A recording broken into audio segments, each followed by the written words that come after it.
ನಮಸ್ಕಾರ.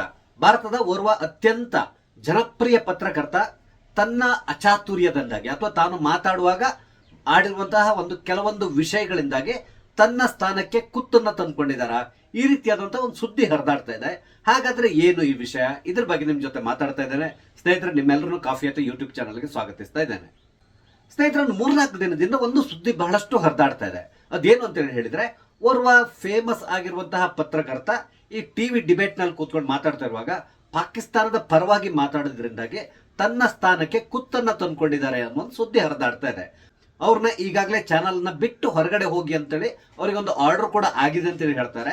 ಆದ್ರೆ ಇದಕ್ಕೆ ಯಾವುದೇ ರೀತಿಯ ಕನ್ಫರ್ಮೇಶನ್ ಇಲ್ಲ. ಯಾಕಂದ್ರೆ ಈ ಒಂದು ಘಟನೆ ನಡೆದ ನಂತರ ಕೂಡ ಅವರು ಈಗ ಟಿವಿ ಚಾನಲ್ ನಲ್ಲಿ ತನ್ನ ಕಾರ್ಯಕ್ರಮವನ್ನ ನಿರ್ವಹಿಸ್ತಾ ಇದ್ದಾರೆ. ಹಾಗಾದ್ರೆ ಈ ಹರಿದಾಡ್ತಾ ಇರುವಂತಹ ಸುದ್ದಿ ಸುಳ್ಳ ಸತ್ಯನ ಇದಿನ್ನೂ ಕನ್ಫರ್ಮ್ ಆಗ್ಬೇಕಾಗಿದೆ ಅಷ್ಟೇ. ಹಾಗಾದ್ರೆ ಯಾರು ಆ ಪತ್ರಕರ್ತ? ಆತ ಬೇರೆ ಯಾರು ಅಲ್ಲ, ರಾಜ್ದೀಪ್ ಸರ್ದೇಸಾಯಿ. ನಿಮ್ಗೆ ಗೊತ್ತಿರಬಹುದು, ಸಾಮಾನ್ಯವಾಗಿ ಇಂಡಿಯಾ ಟಿವಿಯನ್ನು ನೋಡುವವರಿಗೆ ಈ ರಾಜ್ದೀಪ್ ಸರ್ದೇಸಾಯಿ ಅತ್ಯಂತ ಪರಿಚಿತ ಮುಖವಾಗಿರ್ತದೆ. ಅಥವಾ ಬೇರೆ ಬೇರೆ ಕಾರ್ಯಕ್ರಮಗಳಲ್ಲಿ ಕೂಡ ನೀವು ಅವರು ಭಾಷಣ ಮಾಡೋದು ಇಂಥದ್ದನ್ನೆಲ್ಲ ನೀವು ನೋಡಿರ್ತೀರ. ಸಾಮಾನ್ಯವಾಗಿ ಇವರು ಯಾವಾಗಲೂ ಅಷ್ಟೇ ನರೇಂದ್ರ ಮೋದಿಯನ್ನ ಅತ್ಯಂತ ಕಟುವಾಗಿ ಟೀಕಿಸ್ತಾರೆ. ಅವ್ರು ಮಾಡುವ ಪ್ರತಿಯೊಂದು ಕೆಲಸದಲ್ಲಿಯೂ ಇವರು ಹುಡುಕನ್ನು ಹುಡುಕ್ತಾರೆ, ಹಾಗೆ ಅದನ್ನ ಖಂಡಿಸ್ತಾನೆ ಇರ್ತಾರೆ. ಅದೇ ರೀತಿಯಲ್ಲಿ ಇಲ್ಲಿ ರಾಜ್ದೀಪ್ ಸರ್ದೇಸಾಯಿ ಸಾಮಾನ್ಯವಾಗಿ ಎಡಪಂಥೀಯ ಅಂತ ಗುರುತಿಸ್ಕೊಳ್ತಾರೆ. ಯಾಕಂದ್ರೆ ಇವರು ಯಾವಾಗ್ಲೂ ಕೂಡ ಅಷ್ಟೇ ಸರ್ಕಾರವನ್ನ ಟೀಕಿಸ್ತಾ ಇರ್ತಾರೆ. ಅದೇ ರೀತಿಯಲ್ಲಿ ಕಾಂಗ್ರೆಸ್ನ ಸ್ವಲ್ಪ ಹೊಗಳ್ತಾ ಇರ್ತಾರೆ. ಅವರು ಸರ್ಕಾರ ಪ್ರತಿಷ್ಠಾಪನೆ ಆಗ್ಬೇಕು ಅಂತ ಹೇಳ್ತಾರೆ. ಕಾಂಗ್ರೆಸ್ ನಿಂದಾಗಿ ದೇಶ ಉದ್ಧಾರ ಆಗ್ತದೆ ಅಂತ ಹೇಳ್ತಾರೆ. ಈ ರೀತಿಯಾಗಿ ಪುಂಖಾನುಪುಂಖವಾಗಿ ಅವ್ರನ್ನ ಹೊಗಳ್ತಾನೆ ಇರ್ತಾರೆ.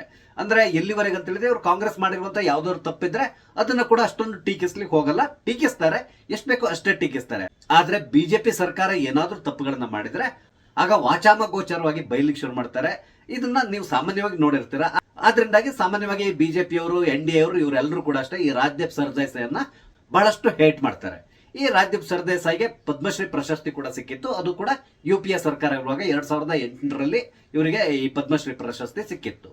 ಇದ್ರ ಬಗ್ಗೆ ಕೂಡ ಬಹಳಷ್ಟು ಭಿನ್ನಾಭಿಪ್ರಾಯಗಳಿದೆ. ಅಂದ್ರೆ ಕೆಲವರು ಹೇಳ್ತಾರೆ ಈತ ಲಾಬಿ ಮಾಡಿ ಈ ಒಂದು ಪದ್ಮಶ್ರೀ ಪ್ರಶಸ್ತಿಯನ್ನ ಪಡ್ಕೊಂಡಿದ್ದಾರೆ ಅಂತ ಹೇಳ್ತಾರೆ. ಅದಲ್ಲದೇನೆ ಈ ರೀತಿಯಾದಂತಹ ಹಲವಾರು ಪತ್ರಕರ್ತರಿದ್ದಾರೆ. ಇವರೆಲ್ಲರೂ ಕೂಡ ಅಷ್ಟೇ ರಾಜಕೀಯವಾಗಿ ಏನಾದ್ರೂ ನಿರ್ಧಾರ ತಗೊಳ್ಳುವಾಗ ಸರ್ಕಾರಗಳು ಅವ್ರ ಮೇಲೆ ಪ್ರಭಾವವನ್ನ ಬೀರ್ತಾರೆ ಅಂತೇಳಿ ಹೇಳ್ತಾರೆ. ಅಂದ್ರೆ ಒಂದು ಅಜೆಂಡಾವನ್ನ ಸೆಟ್ ಮಾಡೋದು ಅಂತೇಳಿ ಹೇಳ್ತಾರಲ್ಲ, ಆ ರೀತಿಯಾಗಿ ಇವರು ಕೆಲಸ ಮಾಡ್ತಾರೆ ಅಂತ ಕೂಡ ಹೇಳ್ತಾರೆ. ಹಾಗೇನೆ ಇವರಿಗೆ ರಾಜಕೀಯ ಪಡಸಾಲೆಯಲ್ಲಿ ಕೂಡ ಯಾವಾಗ್ಲೂ ಕೂಡ ಸ್ಥಾನ ಇದ್ದೇ ಇರ್ತದೆ. ಇನ್ನೊಂದು ನೋಡಿರ್ಬೋದು, ನರೇಂದ್ರ ಮೋದಿ ಅವ್ರಕ್ಕಿಂತಲೂ ಮೊದಲು ಯಾವಾಗ್ಲೂ ಕೂಡ ಈ ವಿದೇಶಕ್ಕೆ ಪ್ರವಾಸ ಮಾಡುವಾಗ ಸಾಮಾನ್ಯವಾಗಿ ನಮ್ಮ ಪ್ರಧಾನಮಂತ್ರಿಗಳು ಈ ಪತ್ರಕರ್ತರನ್ನ ಕರ್ಕೊಂಡು ಹೋಗ್ತಾ ಇದ್ರು. ತಮ್ಮ ಫ್ಲೈಟ್ ನಲ್ಲಿ ಅವ್ರನ್ನ ಕರ್ಕೊಂಡು ಹೋಗ್ತಾ ಇದ್ರು. ಅಲ್ಲಿ ಅವರಿಗೆ ರಾಜ ಮರ್ಯಾದೆ ಸಿಗ್ತಾ ಇತ್ತು. ಅವರ ಎಲ್ಲಾ ವ್ಯವಸ್ಥೆಯನ್ನ ಸರ್ಕಾರ ನೋಡ್ಕೊಳ್ತಾ ಇತ್ತು. ಎಲ್ಲಿವರೆಗಂದ್ರೆ ಅವರು ಕುಡಿಯೋದಿರ್ಬೋದು, ತಿನ್ನೋದಿರ್ಬೋದು, ಅಥವಾ ಅವ್ರು ಮಾಡುವಂತ ಶಾಪಿಂಗ್ ಇರ್ಬೋದು, ಎಲ್ಲದಕ್ಕೂ ಕೂಡ ಸರ್ಕಾರ ಹಣ ಭರಿಸ್ತಾ ಇತ್ತು. ಆದ್ರೆ ನರೇಂದ್ರ ಮೋದಿ ಅವರು ಒಮ್ಮೆ ಪ್ರಧಾನಮಂತ್ರಿ ಆದ್ಮೇಲೆ ಈ ಸಂಪ್ರದಾಯಕ್ಕೆ ತಿಲಾಂಜಲಿಯನ್ನು ಹಾಕಿಬಿಟ್ರು. ಅಂದ್ರೆ ಈ ಪತ್ರಕರ್ತನ ಜೊತೆಯಲ್ಲಿ ಕರ್ಕೊಂಡು ಹೋಗೋದನ್ನ ಬಿಟ್ಬಿಟ್ರು. ಅಂದ್ರೆ ಸರ್ಕಾರಿ ಪ್ರಾಯೋಜಕತ್ವದಲ್ಲಿ ಇವ್ರನ್ನ ಕರ್ಕೊಂಡು ಹೋಗೋದನ್ನ ಬಿಟ್ರು.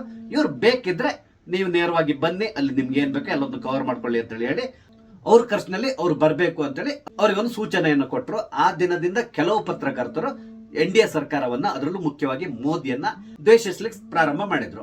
ಆ ಸಾಲಿನಲ್ಲಿ ಈ ರಾಜ್ದೀಪ್ ಸರ್ದೇಸಾಯಿ ಕೂಡ ಇದ್ದಾರೆ. ಇದಲ್ಲದೇನೆ ರಾಜ್ದೀಪ್ ಸರ್ದೇಸಾಯಿ ಅವರ ಹೆಂಡತಿ ಕೂಡ ಓರ್ವ ರಾಜಕಾರಣಿ. ಅವರಿಗೆ TMC ಇಂದ ರಾಜ್ಯಸಭಾ ಮೆಂಬರ್ ಆಗಿದ್ದಾರೆ. ಆದ್ರಿಂದಾಗಿ ನಿಮ್ಗೆ ಸಾಮಾನ್ಯವಾಗಿ ಅರ್ಥ ಆಗ್ತದೆ ಇವರ ಮೆಂಟಾಲಿಟಿ ಹೇಗಿರ್ತದೆ ಅಂತೇಳಿ. ಇವರು ಯಾವಾಗ್ಲೂ ಕೂಡ ಅಷ್ಟೇ ಸರ್ಕಾರವನ್ನ ಟೀಕಿಸ್ತಾನೆ ಇರ್ತಾರೆ. ಟೀಕೆ ಮಾಡೋದು ಒಳ್ಳೇದೇ, ಟೀಕೆ ಮಾಡ್ಲಿ, ಅದ್ರ ಬಗ್ಗೆ ನಮ್ಗೆ ಯಾವುದೇ ರೀತಿಯಾದಂತಹ ಅಭ್ಯಂತರ ಇಲ್ಲ. ಆದ್ರೆ ಈಗ ಆಗಿರೋದು ಏನು ಅಂತ ಹೇಳಿದ್ರೆ, ಅವರು ಒಂದು ಬಹುದೊಡ್ಡದಾದಂತಹ ತಪ್ಪನ್ನ ಮಾಡಿದ್ದಾರೆ. ಅದೇನು ಅಂತ ಹೇಳಿದ್ರೆ, ಮೊನ್ನೆ ನಡೆದಂತಹ ಒಂದು ಡಿಬೇಟ್ ನಲ್ಲಿ ಇವರು ಪಾಕಿಸ್ತಾನದ ಪರವಾಗಿ ಬ್ಯಾಟಿಂಗ್ ಮಾಡ್ಲಿಕ್ಕೆ ಪ್ರಾರಂಭ ಮಾಡಿದ್ದಾರೆ. ಈ ಹಿಂದೆ ಕೂಡ ಹಲವಾರು ಬಾರಿ ಈ ರೀತಿಯಾಗಿ ಹೇಳಿಕೆಗಳನ್ನು ಕೊಟ್ಟು ಅವ್ರು ಪೇಚಿಗೆ ಈಡಾಗಿದ್ದಾರೆ. ಅದೇ ರೀತಿಯಲ್ಲಿ ಮೊನ್ನೆ ಏನ್ ಮಾಡಿದ್ದಾರೆ ಅಂತ ಹೇಳಿದ್ರೆ, ಈ ಲೈನ್ ಆಫ್ ಕಂಟ್ರೋಲ್ ಇದೆಯಲ್ಲ, ಅದನ್ನ ಭಾರತ ಸರ್ಕಾರ ಒಪ್ಕೊಳ್ಬೇಕು. ಒಪ್ಕೊಳ್ಳೋದು ಅಂತ ಹೇಳಿದ್ರೆ ಅದನ್ನ ಅಂತಾರಾಷ್ಟ್ರೀಯ ಗಡಿ ಅಂತೇಳಿ ಹೇಳಿ ಭಾರತ ಸರ್ಕಾರ ಒಪ್ಕೊಂಡ್ ಬಿಡ್ಬೇಕು. ಆ ಮುಖಾಂತರ ಈ POK ಏನಿದೆ, ಅಂದ್ರೆ ಪಾಕಿಸ್ತಾನ್ ಆಕ್ಯುಪೈಡ್ ಕಾಶ್ಮೀರ್ ಏನಿದೆ, ಅದನ್ನ ಪಾಕಿಸ್ತಾನಕ್ಕೆ ಕೊಟ್ಟು ಬಿಡ್ಬೇಕು. ಅದಕ್ಕೆ ಬದಲಾಗಿ ಈ POK ನಾವು ಪಡಿತೇವೆ ಅಂತ ಹೇಳುವ ಒಂದು ಈ ಹುಂಬತನವನ್ನ ಬಿಟ್ಟು ಬಿಡ್ಬೇಕು ಅಂತ ಹೇಳ್ಕೊಂಡು ರಾಜ್ದೀಪ್ ಸರ್ದೇಸಾಯಿ ಒಂದು ಅತ್ಯಂತ ಮಹತ್ವದ ಸಲಹೆಯನ್ನ ಸರ್ಕಾರಕ್ಕೆ ಕೊಟ್ಟರು. ಈ ರೀತಿಯಾದಂತಹ ಹೇಳಿಕೆಯನ್ನ ರಾಜ್ದೀಪ್ ಸರ್ದೇಸಾಯಿ ಅವರು ಯಾವಾಗ ಕೊಟ್ಟರೋ ಆ ದಿನದಿಂದ ಈ ಸಾಮಾಜಿಕ ಜಾಲತಾಣಗಳಲ್ಲಿ ರಾಜ್ದೀಪ್ ಸರ್ದೇಸಾಯಿ ಅವರ ಬಗ್ಗೆ ಬಾಯಿ ಬಂದ ಹಾಗೆ ಬೈಲಿಕ್ಕೆ ಪ್ರಾರಂಭ ಮಾಡಿದ್ದಾರೆ. ಅದರಲ್ಲೂ ಮುಖ್ಯವಾಗಿ ಈತನನ್ನ ಓರ್ವ ದೇಶದ್ರೋಹಿ ಅಂತೇಳಿ ಕರೀತಾ ಇದ್ದಾರೆ. ಹಾಗೇನೆ ಈತ ಪಾಕಿಸ್ತಾನಿ ಪ್ರೇಮಿ ಅಂತೇಳಿ ಹೇಳ್ತಾ ಇದ್ದಾರೆ. ರಾಜ್ದೀಪ್ ಸರ್ದೇಸಾಯಿಯನ್ನ ತಗೊಂಡೋಗಿ ಪಾಕಿಸ್ತಾನದಲ್ಲಿ ಬಿಟ್ಟು ಬಂದ್ಬೇಡಿ, ಆತ ಅಲ್ಲೇ ಇರ್ಲಿ ಅಂತ ಕೂಡ ಹೇಳಿ ಶುರು ಮಾಡಿದ್ದಾರೆ. ಯಾಕಂದ್ರೆ ಇದು ಅಕ್ಷಮ್ಯ ಅಪರಾಧ. ಇದಕ್ಕೆ ಕಾರಣ ಏನು? POK ಅನ್ನೋದು ಭಾರತದ ಭಾಗವಾಗಿದೆ. ಇದನ್ನ ಈ ಹಿಂದಿನಿಂದಲೂ ಕೂಡ ಎಲ್ಲರೂ ಹೇಳ್ಕೊಂಡ್ ಬಂದಿದ್ದಾರೆ. ಹಾಗೇನೆ ಈಗಿರುವಂತಹ ಸರ್ಕಾರ ಕೂಡ POK ನಮ್ಮ ದೇಶದ ಭಾಗ ಅಂತ ಹೇಳ್ಕೊಂಡು ಬರ್ತಾ ಇದ್ದಾರೆ. ಯಾಕಂದ್ರೆ ಅದಕ್ಕೆ ಸಂಬಂಧಪಟ್ಟಂತ ಎಲ್ಲಾ ಕಾಗದ ಪತ್ರಗಳು ನಮ್ಮ ಕೈಲಿದೆ. ನಾವೇನು ಅತಿಕ್ರಮಣ ಮಾಡ್ಕೊಂಡಿಲ್ಲ. ಅದಕ್ಕೆ ಬದಲಾಗಿ ಪಾಕಿಸ್ತಾನ ಅದನ್ನ ಅತಿಕ್ರಮಣ ಮಾಡ್ಕೊಂಡು ಕೂತ್ಕೊಂಡಿರುವಂತದ್ದು. ಆದ್ರೆ ಈ ರಾಜ್ದೀಪ್ ಸರ್ದೇಸಾಯಿ ಬಹುದೊಡ್ಡದಾದಂತಹ ಸಲಹೆಯನ್ನ ಕೊಡ್ತಾ ಇದ್ದಾನೆ ಸರ್ಕಾರಕ್ಕೆ. ಈ POKನ ಬಿಟ್ಬಿಡಿ ಪಾಕಿಸ್ತಾನಕ್ಕೆ. ನೀವು ಯಾವುದೇ ಕಾರಣಕ್ಕೆ ಪಾಕಿಸ್ತಾನವನ್ನ ಹಗುರವಾಗಿ ಪರಿಗಣಿಸಬೇಡಿ. ಯಾಕೆಂದ್ರೆ ಅವ್ರ ಹತ್ರ ಅಣ್ವಸ್ತ್ರಗಳಿದೆ. ಒಂದ್ ವೇಳೆ ನೀವೇನಾದ್ರು ದುಸ್ಸಾಹಸ ಮಾಡಿದ್ರೆ ಅವರು ನಮ್ಮ ಮೇಲೆ ಅಣ್ವಸ್ತ್ರಗಳನ್ನ ಪ್ರಯೋಗ ಮಾಡ್ತಾರೆ. ಆ ಮೂಲಕ ಭಾರತ ಬಹುದೊಡ್ಡದಾದಂತಹ ಬೆಲೆಯನ್ನ ತೆರಬೇಕಾಗಿ ಬರ್ತದೆ. ಆದ್ರಿಂದಾಗಿ ಈ POKಯನ್ನ ಪಾಕಿಸ್ತಾನಕ್ಕೆ ಕೊಟ್ಬಿಡಿ ಅಂತ ಹೇಳ್ಕೊಂಡು ಈ ವ್ಯಕ್ತಿ ಹೇಳ್ತಾ ಇದ್ದಾರೆ. ಅಂದ್ರೆ ಇಲ್ಲಿ ಅರ್ಥ ಮಾಡ್ಕೊಳ್ಳಿ ಇವರ ಮೆಂಟಾಲಿಟಿ ಹೇಗಿದೆ ಅಂತೇಳಿ. ಅಂದ್ರೆ ಈತ ಯಾರು? ಓರ್ವ ಪತ್ರಕರ್ತ ಆದ್ರೆ ಪತ್ರಕರ್ತನ ಕೆಲಸವನ್ನ ಮಾಡ್ಲಿ. ಅದಕ್ಕೆ ಬದಲಾಗಿ ಇವರು ಸರ್ಕಾರಕ್ಕೆ ಸಲಹೆ ಕೊಡುವ ಮಟ್ಟಕ್ಕೆ ಹೋಗ್ಬಾರ್ದಿತ್ತು. ಸಲಹೆ ಕೊಡ್ಲಿ, ಯಾವ್ದಕ್ ಬೇಕೋ ಅದಕ್ಕೆ ಕೊಡ್ಬೇಕು. ಅದರ ಬದಲಾಗಿ ಒಂದು ಭೂ ಪ್ರದೇಶವನ್ನೇ, ಅದಕ್ಕಾಗಿ ಎಷ್ಟು ದಿನಗಳಿಂದ ಹೋರಾಟ ನಡೀತಾ ಇದೆ, ಅಂತಹ ಭೂ ಪ್ರದೇಶವನ್ನ ಪಾಕಿಸ್ತಾನಕ್ಕೆ ಬಿಟ್ಕೊಟ್ಬಿಡಿ ಅಂತ ಹೇಳ್ಕೊಂಡು ಈ ಸರ್ದೇಸಾಯಿ ಅನ್ನುವ ಪದ್ಮಶ್ರೀ ಪುರಸ್ಕೃತ ಪತ್ರಕರ್ತ ಹೇಳ್ತಾ ಇದ್ದಾರೆ. ಈಗ ನೀವು ಅರ್ಥ ಮಾಡ್ಕೋಬೇಕು ಇವರ ಮೆಂಟಾಲಿಟಿ ಹೇಗಿದೆ ಅಂತೇಳಿ. ಇವರು ಯಾವ ಭಾಷೆಯನ್ನ ಮಾತಾಡ್ತಾ ಇದ್ದಾರೆ, ಇವರು ಯಾವ ಸರ್ಕಾರದ ಪರವಾಗಿ ಮಾತಾಡ್ತಾ ಇದ್ದಾರೆ, ಅಥವಾ ಇವರು ಯಾವ ದೇಶವನ್ನ ರೆಪ್ರೆಸೆಂಟ್ ಮಾಡ್ತಾ ಇದ್ದಾರೆ, ಇದನ್ನು ನೀವು ಅರ್ಥ ಮಾಡ್ಕೋಬೇಕಾಗಿ ಬರ್ತದೆ. ಯಾಕಂದ್ರೆ ಯಾವುದೇ ಸರ್ಕಾರ ಆಗ್ಲಿ ಇಲ್ಲಿವರೆಗೂ ಕೂಡ ಈ POKಯನ್ನ ಪಾಕಿಸ್ತಾನಕ್ಕೆ ಬಿಟ್ಕೊಡ್ತೇವೆ ಅಂತ ಹೇಳಲಿಲ್ಲ, ಹೇಳೋದು ಇಲ್ಲ ಅನ್ಕೊಂಡಿದ್ದೇನೆ ನಾನು. ಆದ್ರೆ ಇಂತಹ ಪತ್ರಕರ್ತರು ಇರ್ತಾರಲ್ಲ, ಈ ಎಡಬಿಡಂಗಿಗಳಂತಲೇ ಹೇಳ್ಬಹುದು ಇವರಿಗೆ, ಇಂಥವ್ರು ಈ ರೀತಿಯಾದಂತಹ ಹೇಳಿಕೆಯನ್ನು ಕೊಡುವ ಮುಖಾಂತರ ಸರ್ಕಾರಕ್ಕೆ ಇರುಸುಮುರುಸು ಮಾಡ್ತಾರೆ. ಅದೆಲ್ಲಕ್ಕಿಂತ ಮುಖ್ಯವಾಗಿ ಇವರು ಪಾಕಿಸ್ತಾನದಲ್ಲಿ ಬಹಳಷ್ಟು ಫೇಮಸ್ ಆಗ್ತಾರೆ. ಇತ್ತೀಚೆಗೆ ಸಿದ್ದರಾಮಯ್ಯನವರು ಕೂಡ ಪಾಕಿಸ್ತಾನದಲ್ಲಿ ಫೇಮಸ್ ಆಗಿದ್ದಾರೆ. ಹಾಗೇನೆ ರಾಹುಲ್ ಗಾಂಧಿ ಕೂಡ ಇತ್ತೀಚೆಗೆ ಅವರು ಈ ಲೆಕ್ಕಾಚಾರವನ್ನು ಕೇಳಿ ಶುರು ಮಾಡಿದ್ರಲ್ಲ, ಆ ಮೂಲಕ ಪಾಕಿಸ್ತಾನದಲ್ಲಿ ತುಂಬಾ ಫೇಮಸ್ ಆಗಿದ್ದಾರೆ. ಈಗ ಈ ಸರ್ದೇಸಾಯಿ ಈತ ಕೂಡ ಪಾಕಿಸ್ತಾನದಲ್ಲಿ ಬಲು ಜನಪ್ರಿಯ ವ್ಯಕ್ತಿ ಆಗ್ತಾ ಇದ್ದಾರೆ. ಮೋಸ್ಟ್ಲಿ ಮುಂದಿನ ದಿನಗಳಲ್ಲಿ ಪಾಕಿಸ್ತಾನ ಸರ್ಕಾರ ಇವರಿಗೆ ನಿಶಾನ್-e-ಪಾಕಿಸ್ತಾನ್ ಕೊಡುವಂತ ಸಾಧ್ಯತೆಗಳು ಕೂಡ ಇರ್ತದೆ. ಈಗ ಬರ್ತಾ ಇರುವಂತ ಸುದ್ದಿ ಏನು ಅಂತ ಹೇಳಿದ್ರೆ, ರಾಜ್ದೀಪ್ ಸರ್ದೇಸಾಯಿಯನ್ನ ಸದ್ಯದಲ್ಲೇ ಈ ಚಾನಲ್ ನಿಂದ ಹೊರಗಡೆ ಓಡಿಸ್ತಾರೆ ಅನ್ನೋ ಸುದ್ದಿ ಬರ್ತಾ ಇದೆ. ಆದ್ರೆ ಇಲ್ಲಿವರೆಗೆ ಆತರ ಏನೂ ಆಗಿಲ್ಲ. ಅವರು ಮಾಮೂಲಾಗಿ ತಮ್ಮ ಕಾರ್ಯಕ್ರಮವನ್ನು ಹೇಗೆ ನಡೆಸಬೇಕು ಅದನ್ನ ನಡ್ಸ್ಕೊಂಡು ಹೋಗ್ತಾ ಇದ್ದಾರೆ. ಅದು ಇವಾಗಲೂ ಕೂಡ ಕಂಟಿನ್ಯೂ ಆಗ್ತಾ ಇದೆ. ಇದೆಲ್ಲದು ಕೇವಲ ಊಹಾಪೋಹ ಆಗಿದೆ. ಆದ್ರೂ ಕೂಡ ಈ ಚಾನಲ್ ಇವ್ರ ಮೇಲೆ ಒಂದು ಕ್ರಮವನ್ನು ಕೈಗೊಳ್ಳಬೇಕಿತ್ತು. ಈ ಹಿಂದೆ ಕೂಡ ಇದೇ ತರದಾದಂತಹ ಒಂದು ಪ್ರಮಾದವನ್ನು ಅವ್ರು ಮಾಡಿದ್ರು. ಅದೇನು ಅಂತ ಹೇಳಿದ್ರೆ 2021ರಲ್ಲಿ ರೈತರ ಚಳವಳಿ ನಡೀತತ್ತಲ್ಲ, ಆ ಸಂದರ್ಭದಲ್ಲಿ ಈ ಟ್ರ್ಯಾಕ್ಟರ್ ರ್ಯಾಲಿ ಒಂದು ನಡೀತು ದೆಹಲಿಯಲ್ಲಿ. ಈ ರ್ಯಾಲಿಯಲ್ಲಿ ಓರ್ವ ರೈತ ರಸ್ತೆಗೆ ಬಿದ್ದು ಸಾವಿಗೀಡಾಗಿದ್ದ. ಆದ್ರೆ ಇದನ್ನ ರಾಜ್ದೀಪ್ ಸರ್ದೇಸಾಯಿ ಅವರು ಬೇರೆ ರೀತಿಯಲ್ಲಿ ಹೇಳಿ ಶುರು ಮಾಡಿದ್ರು. ಅಂದ್ರೆ ಆತ ಪೊಲೀಸ್ ಗೋಲಿಬಾರ್ನಿಂದಾಗಿ ಸತ್ತೋಗಿದ್ದಾನೆ ಅಂತ ಹೇಳ್ಕೊಂಡು ಒಂದು ಪ್ರಪಗಂಡವನ್ನ ಕ್ರಿಯೇಟ್ ಮಾಡಿದ್ರು. ಕೊನೆಗೆ ಗೊತ್ತಾಗಿದ್ದೇನು ಅಂತ ಹೇಳಿದ್ರೆ ಆತ ಟ್ರ್ಯಾಕ್ಟರ್ ಇಂದ ಕೆಳಗಡೆ ಬಿದ್ದು ಸತ್ತೋಗಿದ್ದಾನೆ ಅಂತೇಳಿ.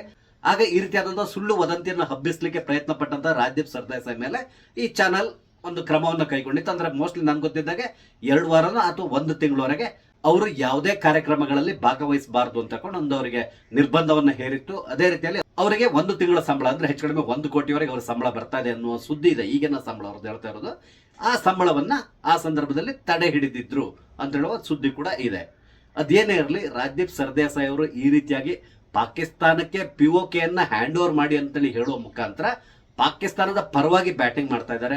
ಅದೇ ರೀತಿಯಲ್ಲಿ ಭಾರತೀಯ ಸೈನ್ಯ ಇರಬಹುದು ಅಥವಾ ಭಾರತ ಸರ್ಕಾರ ಇರಬಹುದು, ಹಾಗೇನೆ ಸಮಸ್ತ ಭಾರತೀಯರಿಗೆ ಒಂದು ರೀತಿಯಾದಂತಹ ದ್ರೋಹವನ್ನ ಬಗೆತಾ ಇದ್ದಾರೆ ಅಂತಲೇ ಹೇಳ್ಬೋದು. ಇವ್ರ ಮೇಲೆ ಈ ಟಿವಿ ಚಾನಲ್ ಯಾವ ರೀತಿಯಾದಂತಹ ಕ್ರಮವನ್ನ ಕೈಗೊಳ್ತಾರೆ ಮುಂದಿನ ದಿನಗಳಲ್ಲಿ ಅದನ್ನ ನಾವು ಕಾದ್ ನೋಡ್ಬೇಕಾಗಿದೆ. ಒಂದ್ ವೇಳೆ ಇವ್ರನ್ನೇನಾದ್ರೂ ಚಾನಲ್ ಇಂದ ಹೊರಗಡೆ ಹಾಕಿದ್ರೆ ಇವ್ರು ಮುಂದೆ ಏನ್ ಮಾಡ್ಬೋದು, ಇದು ಈ ರೀತಿಯಾದಂತಹ ಯೋಚನೆ ಕೂಡ ಸಾಮಾನ್ಯವಾಗಿ ಬರ್ತದೆ. ಇವ್ರು ಬೇರೆ ಏನು ಮಾಡ್ಲಿಕ್ಕೆ ಹೋಗಲ್ಲ. ಖಂಡಿತವಾಗಿ ಇವರು ಕೂಡ ಒಂದು ಯೂಟ್ಯೂಬ್ ಚಾನಲ್ ಪ್ರಾರಂಭ ಮಾಡ್ತಾರೆ. ಆ ಚಾನಲ್ ಮುಖಾಂತರ ತಮ್ಮ ಮನಸ್ಸಿನಲ್ಲಿ ಏನಿದೆಯೋ ಅದನ್ನ ಹೇಳ್ಕೊಂಡು ಹೋಗ್ತಾ ಇರ್ತಾರೆ.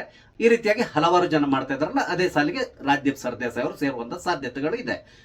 ಹಾಗೇನೆ ಇವ್ರನ್ನ ಬಹಳಷ್ಟು ಇಷ್ಟಪಡುವಂತಹ ಬಹುದೊಡ್ಡದಾದಂತಹ ಫ್ಯಾನ್ ಫಾಲೋವರ್ಸ್ ಇದ್ದಾರೆ. ಅವರು ಇವ್ರ ಜೊತೆಗೆ ನಿಲ್ತಾರೆ. ನೋಡೋಣ ಮುಂದೆ ಏನೆಲ್ಲ ನಡೀತದೆ ಅಂತೇಳಿ. ಸ್ನೇಹಿತರೆ, ನಾನು ಹಂಚ್ಕೊಂಡಂತ ವಿಷಯ ನಿಮ್ಗೆ ಇಷ್ಟ ಆದ್ರೆ ಲೈಕ್ ಮಾಡಿ, ಶೇರ್ ಮಾಡಿ, ಹಾಗೆ ದಯವಿಟ್ಟು ನನ್ನ ಚಾನಲ್ ಸಬ್ಸ್ಕ್ರೈಬ್ ಮಾಡಿ. ನಮಸ್ತೆ, ಜೈ ಹಿಂದ್.